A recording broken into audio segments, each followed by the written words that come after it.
iniciamos uma série na semana passada referente à reforma protestante. Então, no dia 31 de outubro, nós estaremos comemorando, o último domingo de outubro, 504 anos da reforma protestante. 504 anos da reforma protestante. E essa série é intitulada Fundamentos da Reforma. Então, todo o edifício bem construído, ele tem um bom fundamento, tem um bom alicerce. E nós estamos trabalhando os fundamentos da reforma protestante, os alicerces da reforma protestante. E o que conhecemos como espiritualidade cristã no Brasil tem se caracterizado pela superficialidade. A espiritualidade do brasileiro ela é muito superficial. Tá? Muito superficial. O nosso país é tido como um país cristão. Um país que tem um grande contingente de católicos romanos, por mais que o país seja um país laico, existe um grande contingente de católicos romanos, e um país que tem uma das igrejas evangélicas que mais cresce no mundo, a Igreja Evangélica Brasileira. E, sobretudo, o tipo de espiritualidade que se desenvolve no nosso país não gera restauração de vidas e nem transformação na sociedade. E por que eu digo isso? Porque vivemos num país extremamente corrupto. Vivemos num país que festeja a imoralidade.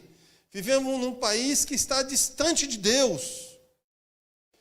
Se a espiritualidade da igreja não fosse superficial, vidas seriam restauradas, a sociedade seria transformada. É claro que temos as pessoas, os crentes fiéis, os remanescentes que lutam, que clamam, que buscam a Deus, que remam contra a maré, mas a maior parte da igreja é infiel a Deus e superficial no seu relacionamento com Deus. É triste dizer isso. Poderia ser diferente. Ou seja, a espiritualidade é superficial. E é por isso que necessitamos urgentemente de princípios sólidos que nos conduza à profundidade do Evangelho. Você precisa conhecer o Evangelho de Cristo profundamente. Não superficialmente, mas profundamente. E no final do século XV, início do século XVI, o continente europeu era caracterizado por uma espiritualidade cristã superficial, uma espiritualidade mística, que não gerava justiça, igualdade, mas gerava opressão, medo e escravidão. Nada diferente do século XXI. Uma espiritualidade que não gera justiça. Se nós formos observar os escândalos de corrupção no nosso país, grande parte dos envolvidos são crentes. São pessoas crentes. Nós vemos dentro da igreja uma desigualdade social. Nós vemos a opressão que algumas igrejas tratam seus membros. Pregam o evangelho do medo, o evangelho da escravidão. E Jesus nos salvou para termos liberdade. Liberdade em Cristo Jesus. E é nesse contexto que acontece a reforma protestante, quando no dia 31 de outubro de 1517, o monge Martinho Lutero fixou nas portas da igreja de Wittenberg suas 95 teses contra o Papa, contra os abusos da igreja e principalmente contra as indulgências. E nós explicamos aqui todo o contexto das indulgências. O que eram as indulgências? O perdão dos pecados e tipo de castigos concedidos pela igreja. As pessoas pagavam para a igreja pelo perdão dos seus pecados. Os pecados do presente, os pecados do passado e os pecados do futuro. E também pagavam pelos pecados dos seus ancestrais que já haviam morrido, para que esses fossem perdoados no purgatório. Era dessa forma que caminhava a igreja da Idade Média. E é triste dizer que é desta forma que caminha a igreja pós-moderna, a igreja do século XXI. As indulgências representavam um modelo de opressão imposto pela igreja. Cobrava aquilo que Deus havia dado de graça ao povo. As pessoas pagavam as indulgências. As indulgências representavam um modelo de opressão. E as pessoas, quando pagavam as indulgências, recebiam até um certificado de pago. Você pagou pelo seu pecado. Está aqui o certificado. Certificado que você não deve mais à igreja. E havia um frade, João Tetzel, que era responsável em sair por toda a Alemanha para vender as indulgências, cobrar o perdão dos pecados. E havia até um jingle promocional, uma musiquinha que ele cantava. Logo quando uma moeda na caixa ecoa, uma alma do purgatório para o céu voa. É cômico, mas ocorreu no século XVI. Esse movimento de cobrar por aquilo que Deus havia dado de graça. A igreja do século XVI, em nome de Deus, gerava opressão e não espiritualidade. E hoje, igualmente, as igrejas do século XXI são tão opressoras e superficiais quanto as igrejas da Idade Média. Em muitas igrejas, a fé e o dinheiro caminham de mãos dadas. E caminham mesmo. Caminham. Para muitas igrejas, como eu falei aqui semana passada, a pandemia foi um péssimo negócio. Porque as igrejas estavam fechadas e as pessoas não podiam contribuir. Mas para as igrejas que caminham segundo o Evangelho de Cristo, a pandemia foi uma prova, foi uma luta. Nossa igreja está passando por dificuldades na área financeira devido à pandemia. Está passando. Assim como todas as igrejas estão passando. Mas em nenhum momento nós pensamos que estaríamos perdendo algum recurso financeiro por causa da pandemia, não. Não. A nossa intenção como pastor, como conselho da igreja, é ter os membros aqui na igreja fortalecidos depois de quase 2 anos afastados da comunidade da graça, da comunidade de Cristo. Mas para muitas igrejas, a fé e o dinheiro caminham de mãos dadas. E a igreja do século XXI prega que quanto mais você paga, mais próspero você vai ser. Mais cura você vai ter e menos pecador você será. Se no passado a igreja vendia o perdão para a eternidade, hoje as igrejas vendem a prosperidade para a história. O que importa é você ser próspero financeiramente. Mas se esquecem da melhor das prosperidades, que é a prosperidade espiritual. Que é quando você é confrontado pela palavra, você é confrontado a mudar de vida por causa do pecado. Essas são as igrejas que pregam o verdadeiro evangelho, o evangelho confrontador.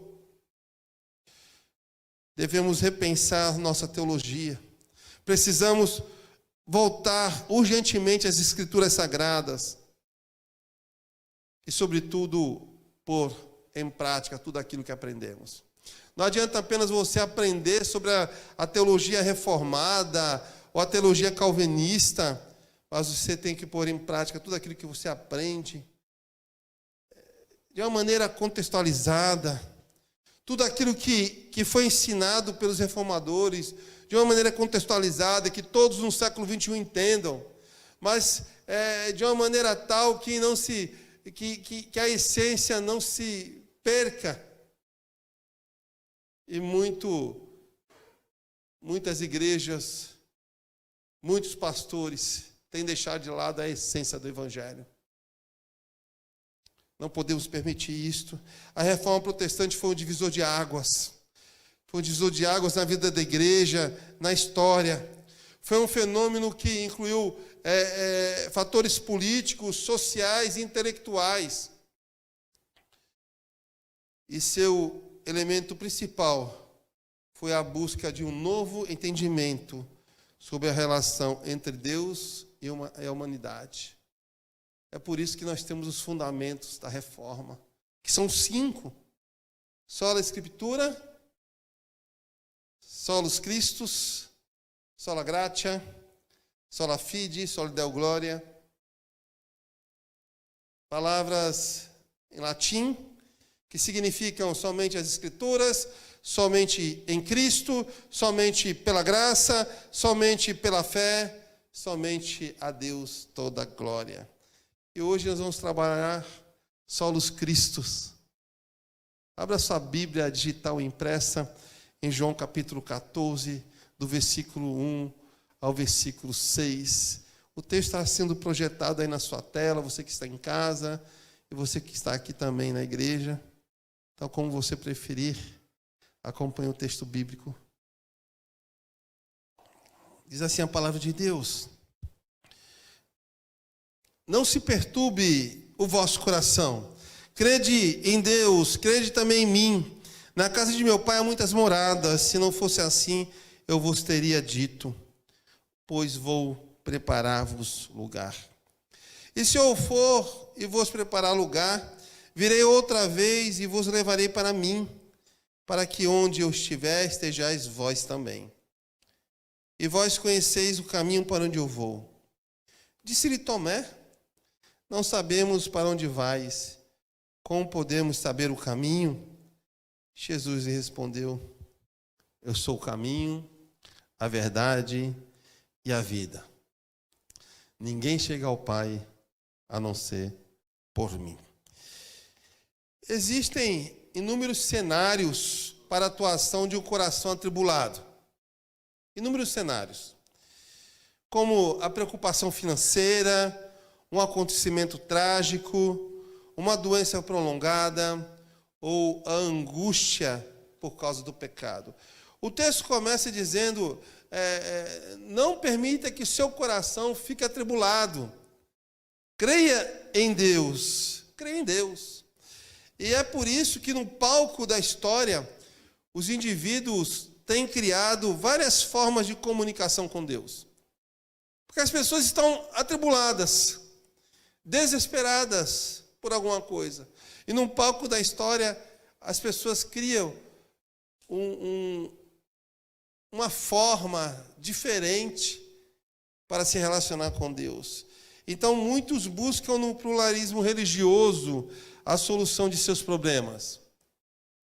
Então, isso explica a quantidade de religiões existentes no mundo.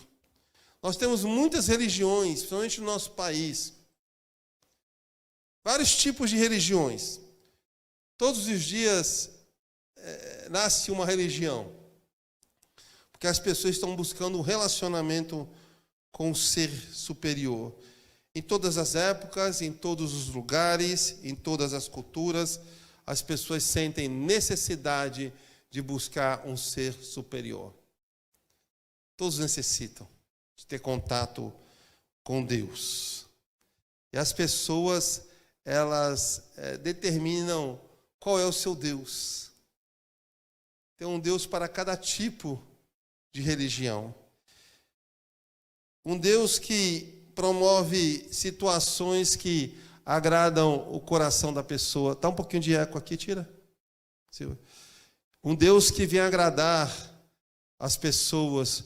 Um Deus que venha fazer aquilo que você deseja que seja feito. Então, boa parte das pessoas mantém a crença de que a vida após a morte é uma vida isenta das aflições inerentes da vida. E, em certo sentido, é uma verdade bíblica. Pois a Bíblia Sagrada diz que na eternidade com Deus, nós estaremos isentos de todos os sofrimentos. Mas tais religiões pregam isso de uma maneira errada.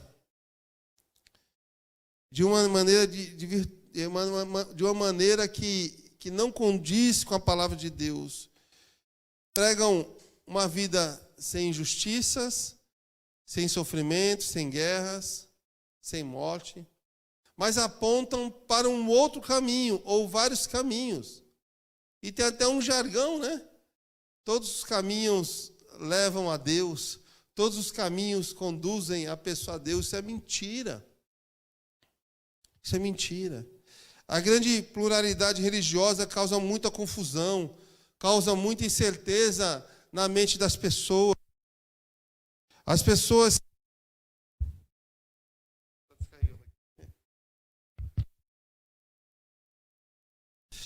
Vou voltar aqui. Microfone sem fio sempre descarrega a bateria no momento do culto, da pregação. Né?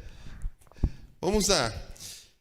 A grande pluralidade religiosa causa muita confusão e incerteza na mente das pessoas. Uma vez que praticamente todas se autoproclamam única e verdadeira. Porque a minha religião é única e verdadeira. Olha o caminho que eu estou seguindo, ele é único, ele é verdadeiro. Mas não é assim que funciona. O único meio de se comunicar com Deus é obter a vida eterna, a vida de felicidade por meio de Cristo Jesus. É somente Jesus que lhe pode conceder a vida eterna.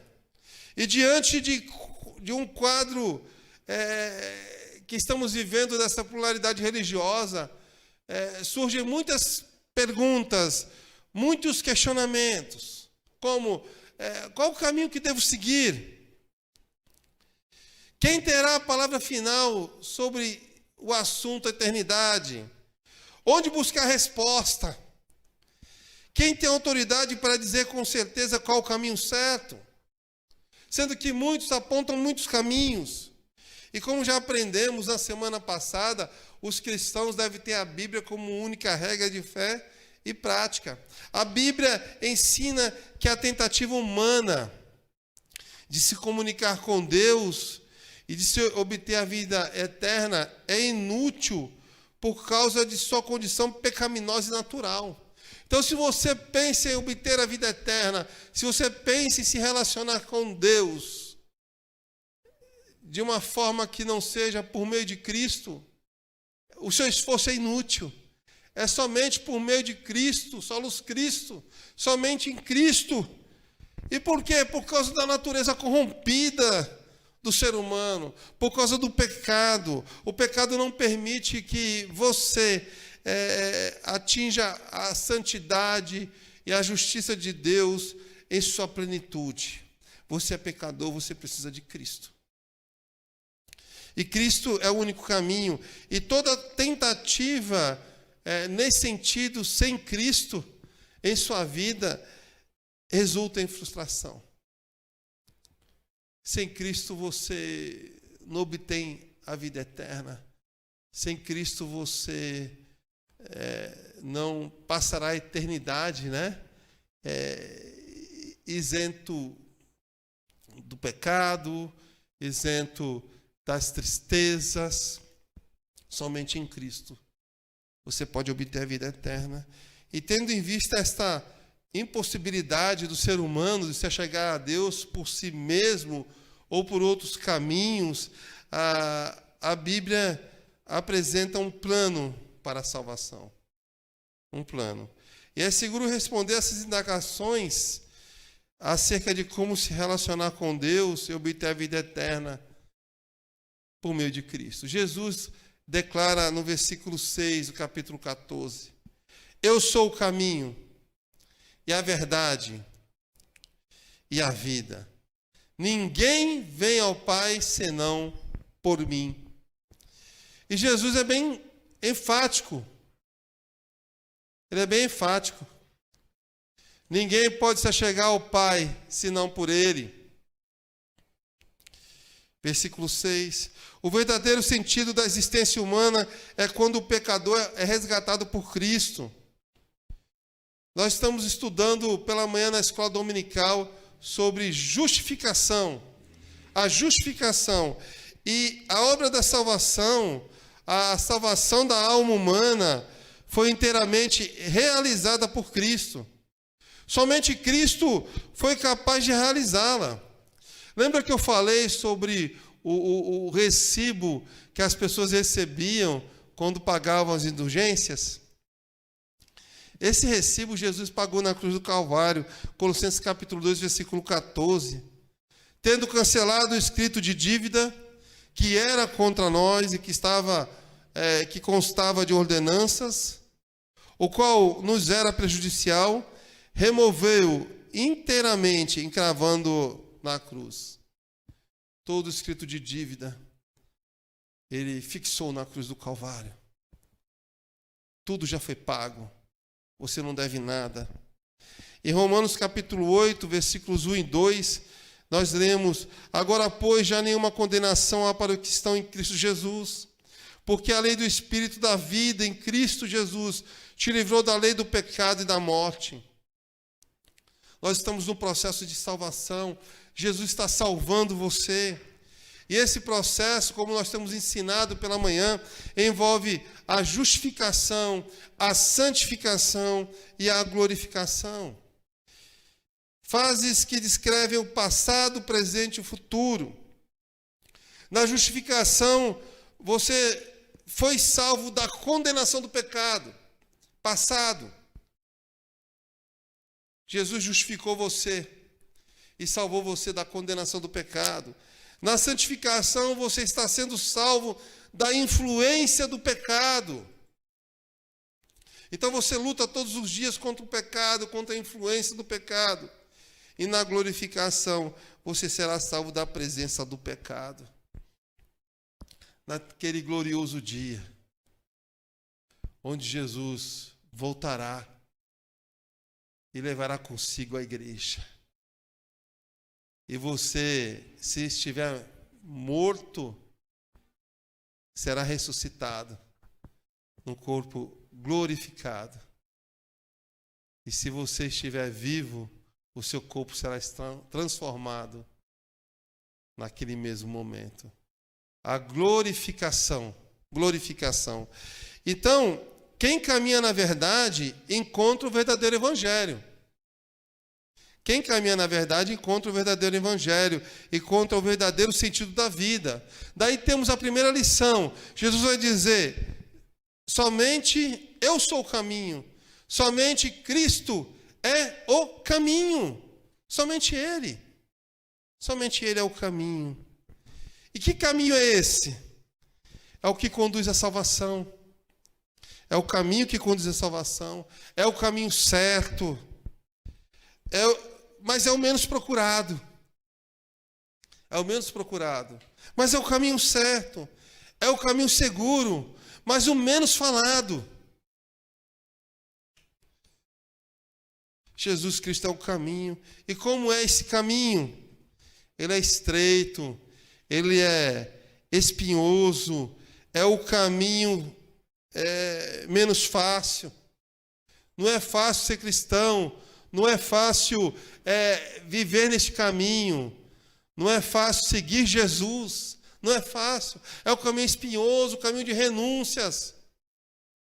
Você tem que renunciar o seu eu. Você tem que renunciar a sua vida. Você tem que tomar a sua cruz e seguir a Jesus. E ninguém quer trilhar por este caminho. Mas é o melhor caminho. E como você entra nesse caminho? Quando você invoca o nome de Jesus. Quando você se arrepende de seus pecados. Arrependimento genuíno. Onde você se converte e você decide mudar de vida. A igreja do século XXI precisa conhecer o arrependimento. precisa se arrepender de seus pecados e mudar de vida. Quando você confessa Jesus como Senhor da sua vida, quando você ouve a pregação do Evangelho, você quer mudar o seu estilo de vida, você quer seguir a Jesus, independente das perseguições, independente das dificuldades.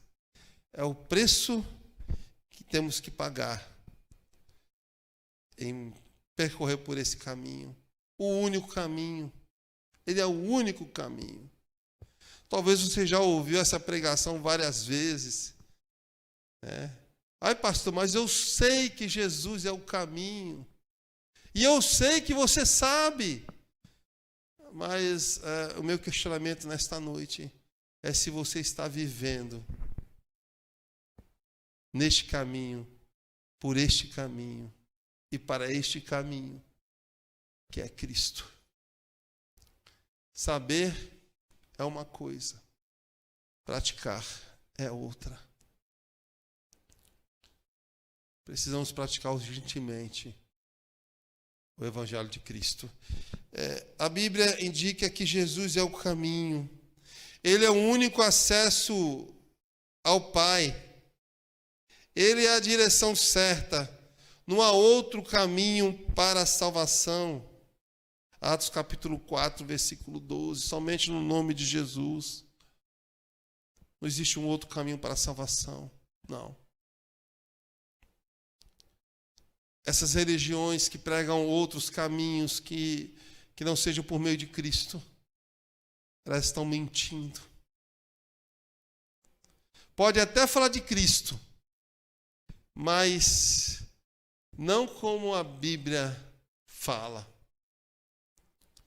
Não existe ninguém que pode mediar o seu relacionamento com Deus, somente Jesus. O pastor da igreja não pode ser mediador. O pastor da igreja não é a ponte entre você e Deus. A igreja não é mediadora entre você e Deus, ela não é a ponte. Não, é Jesus. Somente é Ele quem liga você a Deus. Somente Ele que pode proporcionar um relacionamento com o Todo-Poderoso, porque Ele é o caminho. O texto também diz que somente Cristo é verdade. E o que é verdade? O que é verdade? Quando se fala em verdade, o que você pensa? Ai, pastor, eu conheço a verdade. Ok. Mais uma vez, você pratica a verdade? O que você entende como verdade? Nós temos várias verdades no mundo. Várias verdades. A mesma história tem várias verdades. Mas qual é a verdade bíblica? Qual é a verdade que Deus quer que acreditemos? Qual é a verdade? Quando a Bíblia diz que Cristo é verdade, o que ela está querendo dizer? O que Jesus está querendo dizer? Jesus está querendo dizer o seguinte, que todos os valores, todos os preceitos, todos os princípios devem estar estabelecidos no Evangelho que Ele ensinou. Devem estar fundamentados na sua vida, uma vida de testemunho, nos seus ensinamentos. Ele era a própria palavra, Ele era o próprio Evangelho que habitou entre nós. Quando Ele ensinava dele mesmo. E Ele nos deixou um presente, uma herança, que é a palavra, a Bíblia, para você se valer dela. E porque Jesus é a verdade, João capítulo 8, versículo 32, um texto bíblico que muitas pessoas usam para uma outra finalidade. Diz que a verdade liberta.